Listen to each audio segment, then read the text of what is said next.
The rise in women's sports reached new heights in Toronto today. According to a CBC report, the WNBA is awarding the city a franchise after widespread interest from fans and one particular investor, MLSE chairman Larry Tannenbaum, spearheading the move on his own. Jason Gaidola joins us live with all the details. Hey, Jason. Yeah, hey, Nicole, a major breakthrough for basketball fans after the country had two great turnouts at two preseason games in the past 2 years. Stakeholders have yet to confirm the report, but we're expecting Toronto can tip off in 2026.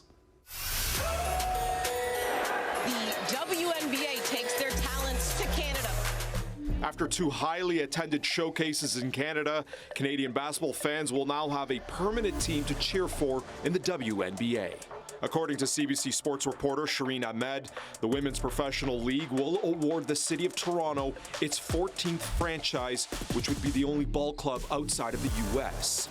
The Women's National Basketball Association did not confirm the news, but reportedly say, "We continue to engage in productive conversations with interested ownership groups in a number of markets, and the granting of any expansion teams requires a vote of the WNBA and the NBA Board of Governors." Something the commissioner echoed at the league's draft last month. So we're at 13 with the Golden State team. Our plan is to get 3 more in the next few years. As we continue to engage with cities, I'll throw some of those out there because I've already thrown them out there. We continue to engage with cities like Philadelphia and Toronto and Portland and Denver. Behind the move is MLSE minority owner and chairman Larry Tannenbaum, who pursued expansion through his own company after other MLSE board members declined to. First of all, Larry's done a tremendous job in building this business along with his 2 telco partners. The entity valuation, has increased to probably one of the most highly valued sport enterprises in North America. They've done a tremendous job in expanding. I think we're just now going to be able to start to see how some new allegiances and partnerships are going to form. Larry Tannenbaum still, of course, has those connections to MLSE. Maybe this was just a path to be able to bring the franchise to Toronto and lend itself to more opportunities. The move comes after the league saw jumps in viewership and attendance in recent years.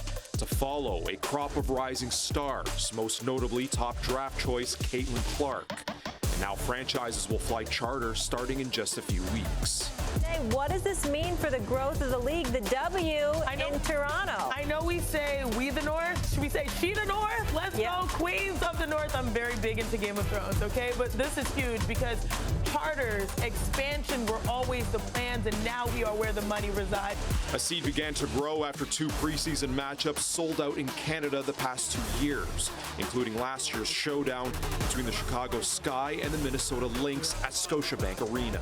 But also I have a daughter, and I'm very happy to bring her, for her to see role models, people that she can look up to. With the introduction of the new professional women's hockey league in North America and an upcoming pro league for Canadian women's soccer, many believe a tide is turning. Well, women today will have something to cheer for. I think fans in general will, but young women will now have heroes and athletes that they can look up to. For us, it was fun to be here. And CBC's report says Toronto's WNBA franchise is slated to play out of Coca-Cola Coliseum in Toronto. That's home of the Marlies and the city's PWHL hockey team. We did reach out to the league and Tannenbaum's company to respond to the report. No word yet. The franchise announcement is reportedly set for May 23rd.